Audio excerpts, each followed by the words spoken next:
सकते हैं, लेकिन सरकार निकालती नहीं है वैकेंसी। जिस तरह से जेपीएससी या जेएससीसी जो सवाल के घेरे में रहते हैं, विवादों में रहता है, उससे लगता है कि सिस्टम सही से काम करता है और आपको नौकरी मिल जाएगी। यहाँ जो सिस्टम है, यहाँ के जो मंत्री हैं, जो विधायक हैं, वो नहीं चलाते हैं। यहाँ के जो ब्यूरोक्रेट हैं, जो आईएएस हैं, जो आईपीएस हैं, जो शिक्षा सचिव हैं, वो सरकार चला रहे हैं, ना कि यहाँ की जो जनता के द्वारा जो चुन के जो आई है वो सरकार चलाती है। सरकार वो नहीं चलाती है, ड्राफ्टिंग करती है सचिव, आईएएस ये करती है ड्राफ्टिंग। सारे जितने भी फैसले लिए जाते हैं या जितने भी नीति निर्धारण किए जाते हैं, ये ब्यूरोक्रेट्स के द्वारा तैयार किया जाता है, ना कि यहाँ की सरकार के द्वारा। सरकार तो कठपुतली की तरह उनका जो फॉर्मेट दे दिया जाता है, बायोडाटा जो बना के दे दिया जाता है, उस पर सिर्फ साइन करने का काम करती है ये। शिक्षा मंत्री तो कहते हैं कि हम शिक्षकों की बहाली का एक तरह से आंकड़ा लाखों में पहुंचा देंगे, भरोसा है? नहीं, कहनी और कथनी में बहुत अंतर है।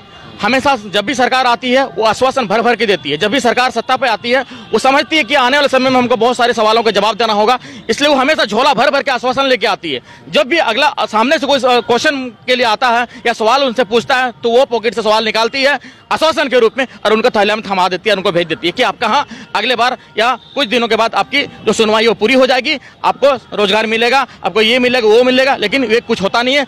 जब उनकी सरकार गिरने वाली होती है या जब उनका कार्यकाल पूरा होने वाला रहता है, तब वो बोलती है या कुछ स्टेप थोड़ा सा हल्का बहाल करके दिखाती है पब्लिक को कि हम आपके लिए उचित कदम उठाए थे, लेकिन मेरी सरकार अब नहीं रही, इसलिए हम नहीं कर पाए, लेकिन अगले बार फिर से हम आप यदि हमको चुन के लाइएगा तो आपकी हम मांगे पूरी करेंगे। इस तरह से हमको हमेशा बहलाया जाता है, लेकिन सरकार कभी हमारे पक्ष में या हमारे हित में कभी कोई कदम नहीं उठा रही है। कितना एज बचा हुआ है?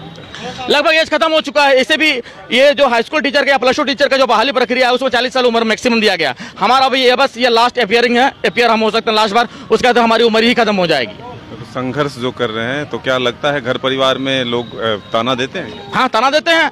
परिवार वाले कहे कि हमारा जो आर्थिक कंडीशन उतना मजबूत नहीं है, जिसके चलते क्या होता है परिवार के लोग जो है पढ़ाने के लिए जो हमको शहर की ओर भेजते हैं, बीएड करवाते हैं, टीचर ट्रेनिंग करवाते हैं, इस समय बहुत खर्चा हो जाता है। कभी घर द्वार ये सब भी बेचना पड़ जाता है, जमीन बेचना पड़ जाता है। इतना बेचने के बावजूद भी यदि हमें सही जगह नहीं प्राप्त होता है, हमको नौकरी रोजगार नहीं मिल पाती है, तब वैसे में परिवार के लोग भी टूटने लग जाते हैं। उनका कहना होता है कि भाई जैसे भी हो, जहाँ से भी हो, या तुम खेती ही करो या कहीं पर गुंटी ही खोल के बैठ जाओ। क्या हम बीएड धारी, पीएचडी धारी जो स्टूडेंट हैं, क्या आज हम आप गुंटी खोल के बैठे या हम भी चाय बेच के हम भी प्रधानमंत्री बने?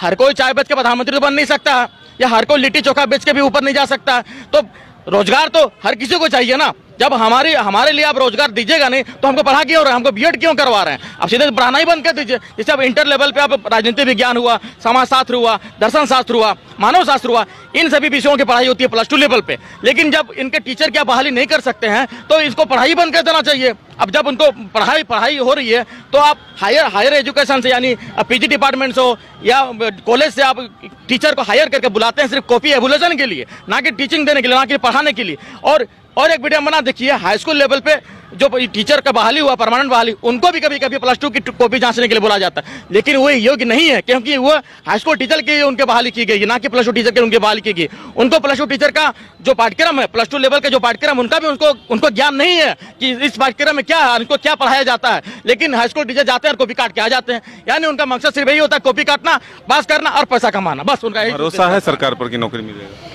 देखिए, आशा भी दुनिया टिकी हुई है। हम आशा करते हैं कि इतना कुछ होने के बाद सरकार अब नींद से जागेगी और हमारा हित में काम करेगी।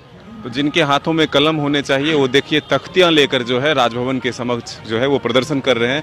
विभिन्न विषय के जो शिक्षक अभ्यर्थी हैं वो लगातार मांग कर रहे हैं कि सरकार उन्हें जो है जल्द से जल्द उनकी बहाली करे, लेकिन सरकार तक जो है इनकी आवाज़ें फिलहाल नहीं पहुंच रही।